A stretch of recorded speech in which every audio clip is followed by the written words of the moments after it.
Depuis l'événement qui t'a fait très peur, qui t'a rendu triste ou qui t'a fait te sentir bizarre, tu ressens peut-être beaucoup d'émotions et tu ne comprends peut-être pas tout ce qui se passe. Tout d'abord, qu'est-ce qu'une émotion? C'est ce que tu vas ressentir au niveau de ton corps et de ton cœur. Tu en connais sûrement certaines, comme la joie ou la colère.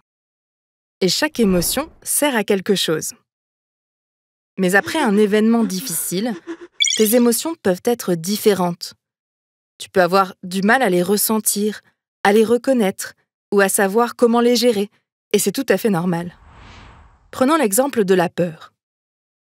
Tu peux la ressentir plus fort que d'habitude et à d'autres moments. Tu peux aussi avoir peur de choses dont tu n'avais pas peur avant. Avoir peur du noir, des monstres ou même d'aller à l'école. Peut-être aussi que ce qui te rassurait avant, comme faire un câlin ou jouer avec tes copains, ne marche plus maintenant. Parfois, ce que tu ressens n'est pas de la peur, mais de la colère. Et tu n'arrives pas toujours à la contrôler. Tu peux être en colère contre tes parents ou tes copains, même si tu ne comprends pas pourquoi et que tu t'en veux après. Tu peux être triste, avoir envie de pleurer ou de ne rien faire. Tu peux même avoir l'impression d'être nul, te sentir seul ou penser que personne ne t'aime. Cela ne veut pas dire que c'est la vérité, mais on y croit à l'intérieur de nous à cause de cet événement difficile. Parmi les émotions, on trouve aussi le dégoût. C'est quand quelque chose nous fait... Par exemple, quand on marche sur une crotte de chien. Après un événement difficile, on peut être dégoûté par plein de choses. Des matières, certaines parties du corps, des odeurs, des gestes. Tu peux avoir honte de ce qui s'est passé. Tu peux aussi te sentir coupable, comme si c'était de ta faute. Tu n'es pas seul, beaucoup d'enfants peuvent ressentir ça aussi, c'est normal. Sache que tu n'es pas responsable de ce qui s'est passé.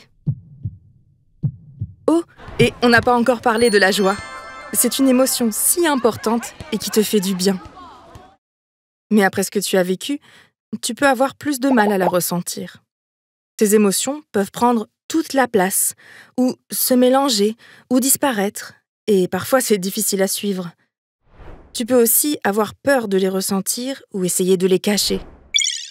Alors comment faire avec toutes ces émotions quand elles deviennent trop fortes? Tu peux déjà utiliser des techniques comme parler à quelqu'un en qui tu as confiance, respirer calmement, serrer ta peluche, faire une activité que tu aimes. Et toi, sais-tu quelles émotions tu ressens? Et est-ce que tu as compris pourquoi? Qu'est-ce que tu fais pour te sentir bien?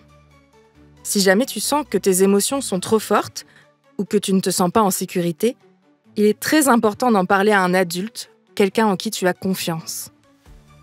Il est possible d'aller mieux et de retrouver la joie.